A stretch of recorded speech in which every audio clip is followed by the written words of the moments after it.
Let's welcome our guests.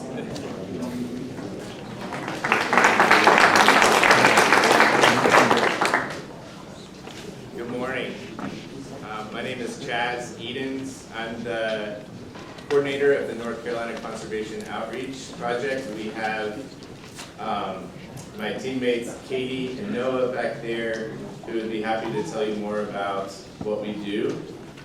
We are funded by USDA NRCS with two main objectives. One is to connect farmers around the state with NRCS conservation practices, and so we work with our local office and NRCS staff around the state, particularly trying to reach counties who are historically underserved by having access to those resources. And we also try to connect youth with conservation careers, and so we are producing a video series. You'll see a film crew out here later today. Don't worry, you will not be on camera, but we are going to shoot the farm tour this afternoon at 10 Mothers, and we are going to farms around the state to try to document how farmers are using NRCS practices to improve their profitability and sustainability. We scholarship youth to have conservation career opportunities to learn more about farming as a career, or working in nonprofit advocacy, working for state or federal government. And so we would love to tell you more about what we do, and we're also all based here in Orange County, so we do these events around the state, and it's really fun to be able to do an event here and see so many familiar faces, and for me personally to be on the planning committee and to work with a lot of farmers that I've rubbed shoulders with over the past 15 years that I've been in the ag community here. When we talked about what we wanted this summit to look like, we really wanted to create an opportunity for farmers to learn from farmers, and just to facilitate a conversation where, because as a farmer, I know that I learn a lot from just seeing other farmers and being able to ask the questions that I have in the back of my mind.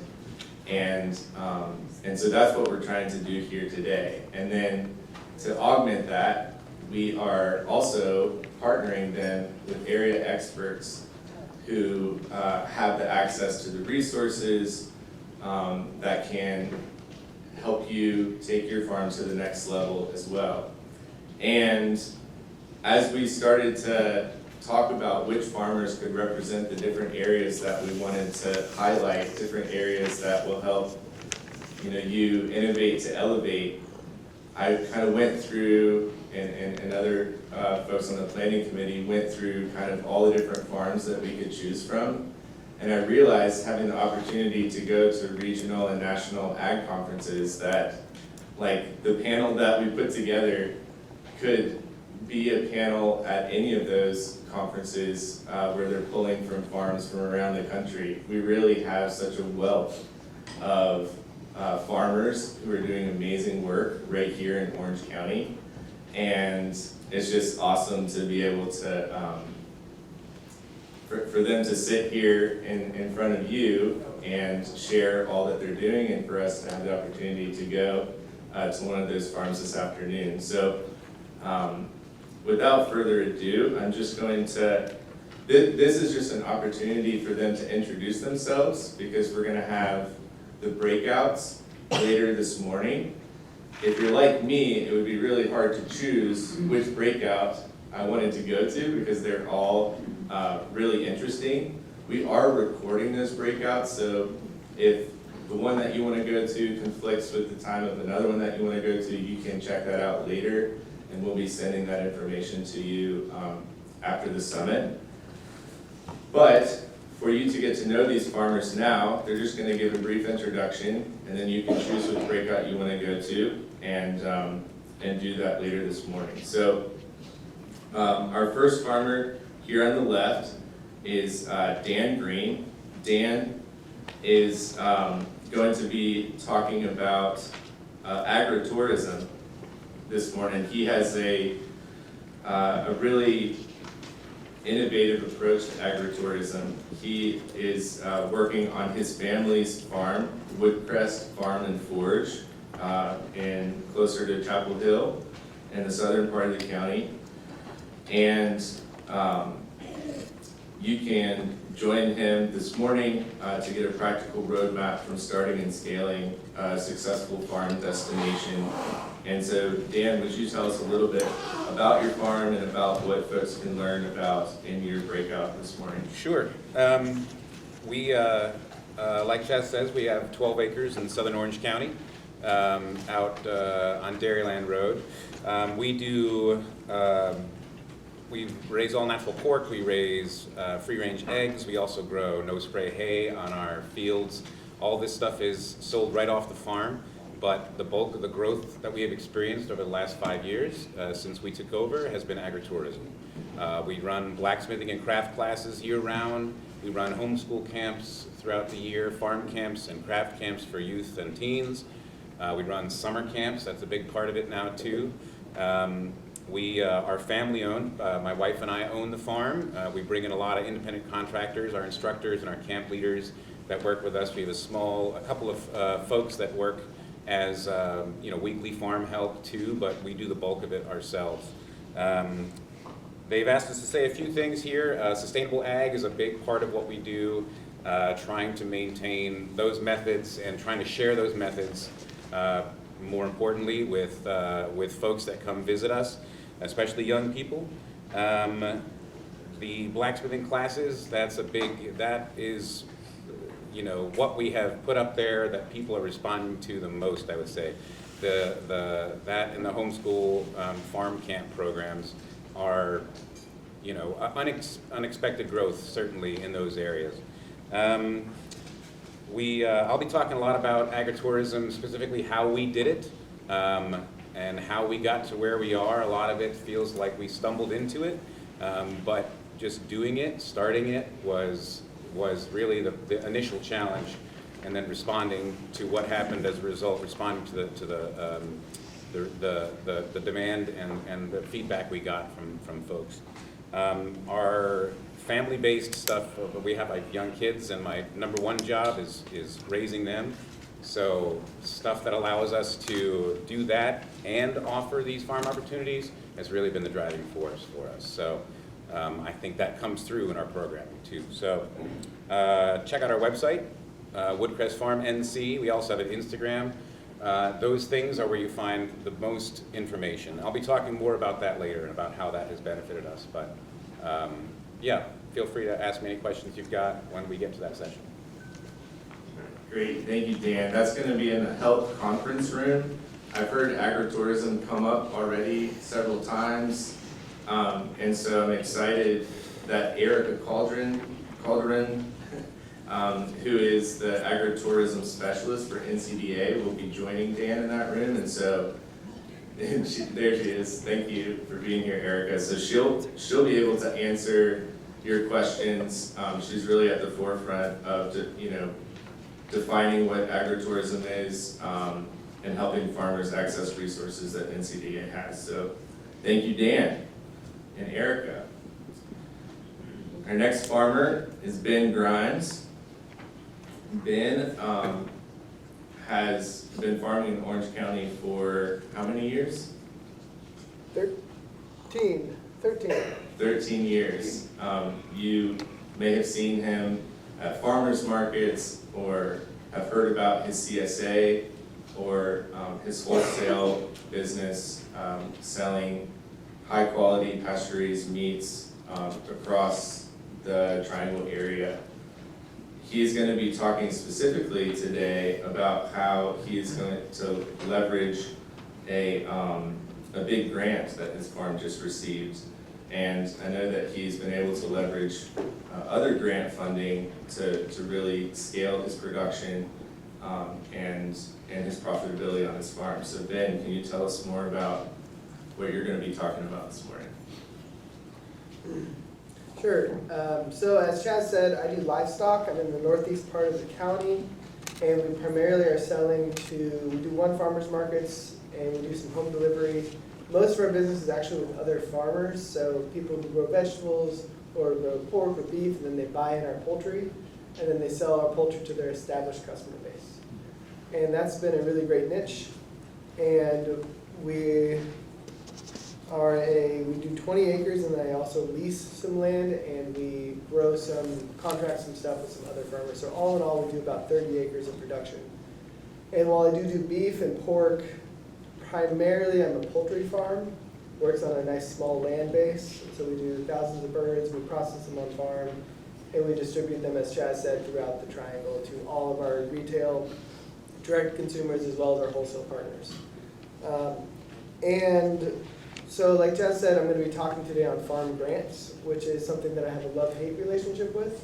And the love is because farming is very, very hard.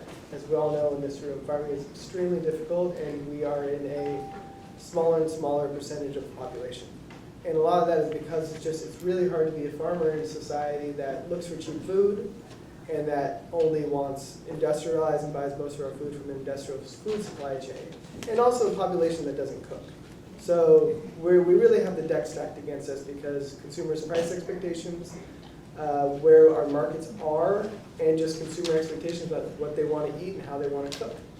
And so grants have been great because they allow us farmers to get a little bit of an opportunity to invest in infrastructure, invest in a system that allows us to try to grow more in a way that in the few opportunities that do exist. And so I'm going to talk about kind of those opportunities, probably more about the love of them and just the opportunities that I've received than whatever disgruntlement I might have about the grant systems. But we've gotten grants from all different sizes and ranges, from small county ones, not even that small, but Orange County, if you don't know, has a great grant program, which we've capitalized on before. It's really, really wonderful. Really, I'm a very proud Orange County resident. And then we've gotten some USDA ones that we've started to get this year and are really transformational. And they're big grants, they're big money, and they're a lot of effort to get. So the wide range of grants from small county ones to little ones here and there from the USDA to really big ones from the USDA. And so I'll be talking about the experience with Jackie Miller, who I'm not sure if is here right now, but from NC Ag Ventures, and we'll be talking about grants in general. And I really look forward to it and hope to share all that information with you guys. Great, thank you, Ben. And that's why farmers want to hear from farmers, right? Because they want to hear the love and the hate, and just the real practical advice that farmers have to give. So again, Ben will be joining Jackie Miller, who works in Durham Cooperative Extension as an area specialist for the state with the NC Ag Ventures program. And so she'll be able to talk a lot more about that program and other grant programs that the state has to offer. That's going to be in the housing conference room at 11:30. Our next farmer here is Joe Tedrow. Joe is going to be talking about his experience leveraging the Breeze incubator farm to propel his farm business, and more generally how farm access is such an important issue for beginning farmers. And he's going to be joined by Dr. Noah Rennells, who's also with our project and with NC Farm Link, to really connect the dots on how we can get the next generation of farmers onto farmland. Joe, can you tell us more about your farm and what folks can expect in this session with you today? Yeah.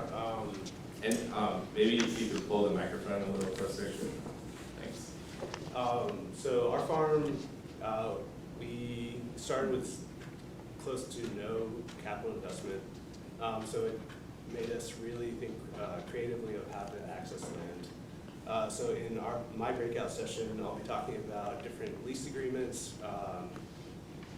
different arrangements with landowners, the Breeze Farm Incubator for sure, and just the natural progression of renting or caretaking land on like half an acre all the way through the Breeze Incubator Farm to signing a very long-term lease with a retired farmer.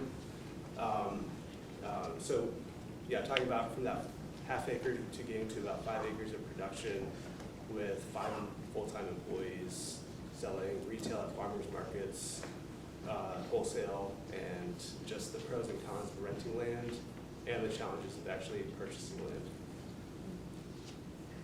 Great. Thanks, Joe. That's going to be a great session. He'll also be joined by Meredith Taylor of Full Circle Farm. And again, Dr. Noah Rennells, he serves the entire state, particularly the eastern part of North Carolina with NC Farm Link. So he's a great resource if you are interested in transitioning land from one generation to the next to keep land in ag production. He's a resource that's right here in the county. And that session will be 10:15 in the health conference room. All right, who's our next farmer? Sunshine Dawson of Maple Spring Gardens. Maple Spring Gardens is one of the pioneering organic farms here in Orange County. Her dad, as many of you probably know, Ken Dawson, was one of the founders of the Carrboro Farmers Market and Durham Farmers Market. And Sunshine has picked up the torch and is running to keep her farm in production and is doing it in her own way. And so she is going to be here to talk about her specialization as an herbalist, growing specialty crops and doing value added. So Sunshine, can you tell us more about your farm and what folks can expect in your session this morning? Good morning, everyone. As Chaz mentioned, my dad started our farm about 44 or 5 years ago or something, right before I was born. And about 12 years ago, I came back to the farm. He had been growing organic vegetables for many years on maybe like a 7 to 10 acre scale. And then when I came back after learning about medicinal herbs, that's kind of what I focused on. So I brought a whole new crop venture there, growing a wide variety of herbs, both culinary and medicinal scale, and kind of growing the production of the herbs in fresh form for sale to other herbalists or folks who are going to use them for their own products. I also built a drying facility, so we were drying herbs and selling them bulk, and then I created a whole value-added product line. So that's more what I'm focusing on now, kind of getting away from larger scale production vegetables and moving more into the herbs and the product line, as well as kind of getting into agritourism. So I like to have my hands in lots of baskets, maybe too many sometimes. But we teach classes on the farm. I run an apprenticeship in my teaching garden, which is based on medicinal herbs, but it is a general gardening aspect to the apprenticeship. Plus I teach classes on herbalism, preparations of medicinal herbs, and then with my background in massage therapy and yoga and also studying functional nutrition, I'm wanting to start doing more agritourism, but more classes in empowerment of self-care and personal health and, you know, taking care of ourselves without needing large medical things anyway. So I'm going to talk a little bit about specialty crops with the herbs that we grow and then also the value added. We recently put in a commercial kitchen last year, so we've kind of upgraded into a whole new product line of more food-based rather than shelf-stable stuff, so refrigerated food-based. So a wide variety of things there we can talk about in our breakout. Great, thank you, Sunshine. And I'm just reminded that these are conversations that we're going to be having in these breakout sessions, and so please come prepared with questions. We're going to have room posts, but we really want this to be led by your questions. And so the farmers here, because they're busy and they're farming, we have not asked them to come with like a whiz-bang PowerPoint presentation, even though some of them do have some resource, some pictures and things to share. But we really want this to be a place for you to ask your questions. So again, that's Sunshine Dawson, the Diversified Farm. She's going to be joined by Dr. Kathleen Liang of NC University. Thank you for being here, Dr. Liang, who does research into specialty crops. So that'll be a great pairing for learning more about specialty crops and value-added products. The next farmer is Gordon Jenkins of 10 Mothers Farm. I'm sure many of you have heard about Gordon and his wife Vera's farm in Cedar Grove. We'll have the opportunity to go out there and see the amazing work that they do. Gordon is going to be talking about something that I think is especially impressive about their farm, and I think really beneficial to farms of any size, which is how they maximize efficiency, how they grow an amazing amount of produce with the farm crew and distribute it around the triangle on such a small scale. And so, Gordon, can you talk to us more about what folks can expect in your breakout today? Yeah, thank you, Chaz. So I'm Gordon with my wife Vera is over there. We own and run 10 Mothers Farm. We are in Cedar Grove, about 15 minutes north of here. This will be our 11th season farming, and it'll be our 8th season in Cedar Grove on the land that we own. We've been in Orange County the whole time. We were renting land before that. Like Chaz was saying, our thing is that we're a really tiny farm. We have just an acre in production in terms of actual production space, but we really seek to get as much as possible out of that acre. So we grow vegetables, and we do it for a CSA. That's pretty much how we sell all of our produce. We have 325 households who get a weekly box of vegetables from us during the spring, summer, and fall. And then 200 in the winter. So we're still packing CSA boxes right now. The crew's out there harvesting up at the farm right now. We grow a wide variety of vegetables. Since we're a CSA farm, we grow about 50 different types over the course of the year. Especially in the winter, we buy in a little bit of produce from Open Door Farm, which is another farm down the road from us. They've got a lot more acreage, so we buy in things that don't make sense to grow on our really tiny scale, and that lets us focus on the things that we can do really well. Like I was saying, our specialty really is getting a lot out of a small space. We do it almost all by hand. We have a pretty big crew. In addition to my wife and I, there are 4 people who work for us year-round, full-time or almost full-time, and then 1 person who's there seasonally as well. We use a lot of compost. We don't till. It's basically like a really big garden. We do really careful crop planning to figure out how to get as much out of that small space. We keep really careful track of our numbers and checking which crops are profitable and figuring out the puzzle of how we can make sure every square foot counts on our farm. We have a lot of high tunnels. About 40% of our farms are covered in high tunnels, and we use those to grow crops year round. So that's how we have fresh produce on the farm right now. And yeah, what I'm going to talk about basically is how we use systems to stay really organized and make sure that our farm is producing as much food as we can in that small space and doing it as efficiently as possible. The context is that we're a very small and compact farm, so it's like a pretty unique way to grow vegetables. We don't really use a tractor or anything like that. But I think that the techniques that we use in general, or taken as like general principles, are probably still relevant to most farms, especially vegetable farms, no matter the scale. So we'll just talk more broadly about the approach that we've taken with all. Thank you, Gordon. Gordon is going to be joined this morning by Hannah Dankbar, who is with Cooperative Extension. She's also the director of the Local Foods program at NC State.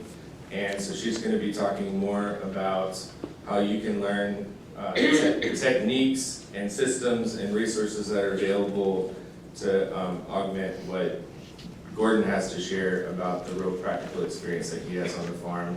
So that session is going to be in the housing conference room at 10:15.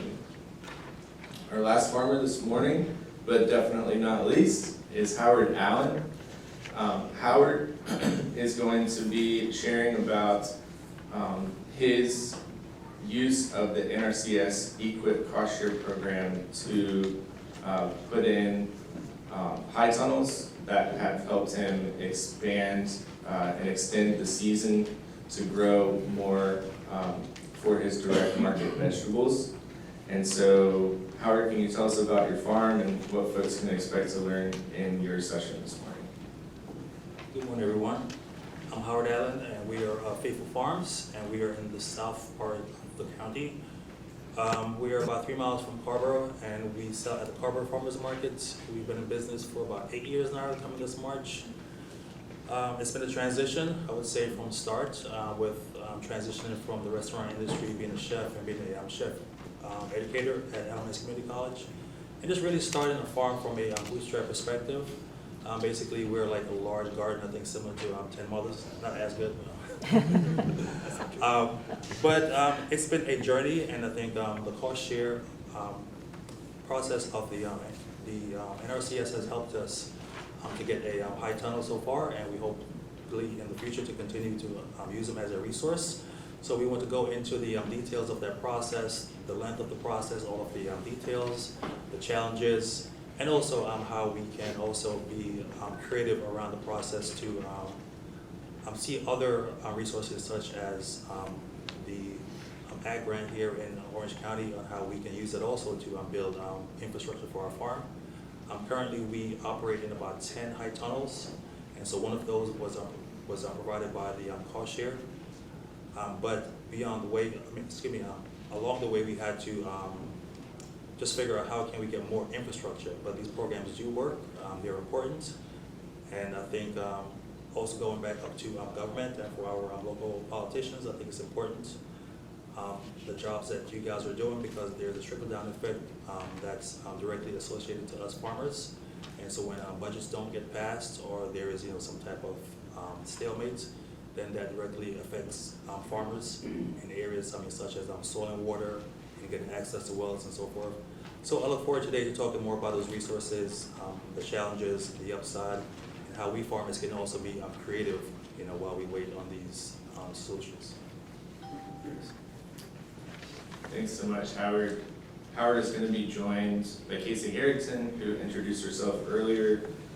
She is your NRCS agent, so she'll be there to answer your questions if you want to take a deep dive into the application process, all the different programs that the NRCS has to offer, including a new program called the Regenerative Pilot Program that was just introduced in late 2025. There's been a lot of activity with NRCS this past year, and so between Casey and Howard and then our program as well, we would love to provide you with all of the updates that we have to share. That's going to be in the health classroom at 10:15, and we look forward to seeing y'all in all of these breakouts. So one thing that I have learned being a part of the ag community, something that I really treasure, is just how, especially in Orange County, is just how much of an open book all the farmers are. It is, in theory, they are in competition with one another, but that's not the way that folks in the ag community really think about it. There's this really, this mentality of abundance, and I just have benefited so much from folks being willing to share what they have learned and what has worked and what hasn't worked for them.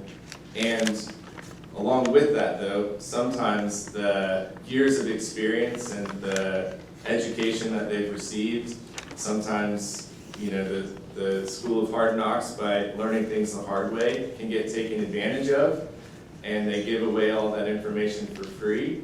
And so it's been really important as we put this summit together to to give a thank you and an honorarium to the farmers who are sharing their wisdom with us today. And we've been able to do that with the support of the Farm Bureau. And so I'd like to invite Ashley Parker up, who is going to share more about Farm Bureau and give a gift to the farmers who are here to serve us today.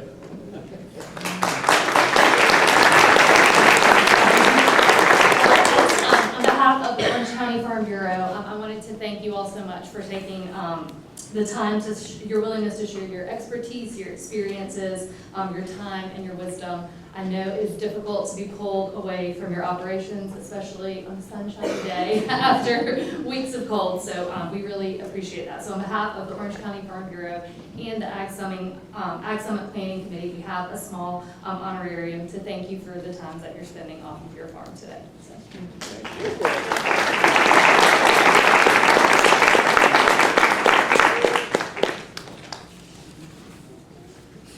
We didn't know this was happening. Yeah.